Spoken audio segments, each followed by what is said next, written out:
दादी अम्मा हल्की हल्की दिए की रोशनी में बैठी थीं और उनके चारों ओर बच्चे सिमटे हुए थे। बाहर तेज हवा सरसराहट कर रही थी और कभी-कभी पुराने पेड़ की शाखाएं खिड़की से टकराती, जैसे कोई अंदर झांक रहा हो। दादी अम्मा ने अपनी झुर्रियों भरी उंगलियों से अपनी चादर ठीक की और धीरे से बोलना शुरू किया। बहुत साल पहले की बात है। हमारे गांव में एक हवेली थी, बहुत पुरानी और सुनसान। लोग कहते थे कि वहां रात के समय रोशनी जलती बुझती रहती थी और जो कोई भी अंदर गया कभी वापस नहीं आया। बच्चे डरकर और करीब आ गए। एक दिन एक नौजवान लड़का राशिद उस हवेली में जाने की जिद करने लगा। गांव के बुजुर्गों ने उसे मना किया, मगर वह नहीं माना। जैसे ही उसने दरवाजा खोला, अंदर घना अंधेरा था।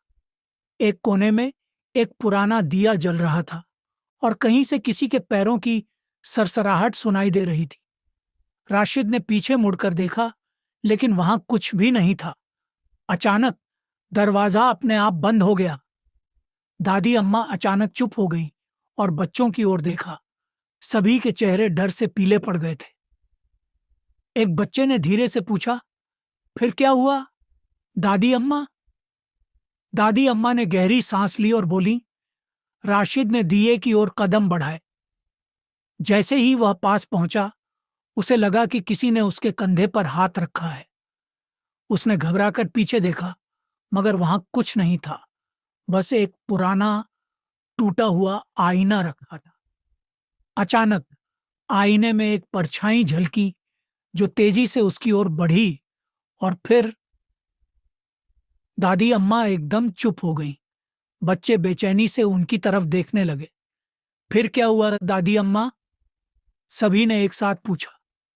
दादी अम्मा ने हल्की सी मुस्कान के साथ कहा, फिर राशिद ने जोर से चीख मारी और भागने लगा। जैसे ही वह दरवाजे के पास पहुंचा, दरवाजा अपने आप खुल गया और वह बाहर कूद गया। गांव के लोग उसे होश में लाने की कोशिश करने लगे, मगर वह बस एक ही बात दोहरा रहा था, वह अंदर है, वह अंदर है। तब से लेकर आज तक कोई भी उस हवेली में नहीं गया। दादी अम्मा की कहानी खत्म होते ही खिड़की के बाहर एक टहनी जोर से गिरी। बच्चे चीख मारकर एक दूसरे से लिपट गए, जबकि दादी अम्मा हल्की सी हंसी हंसते हुए बोली, चलो बच्चों, अब सोने का समय हो गया।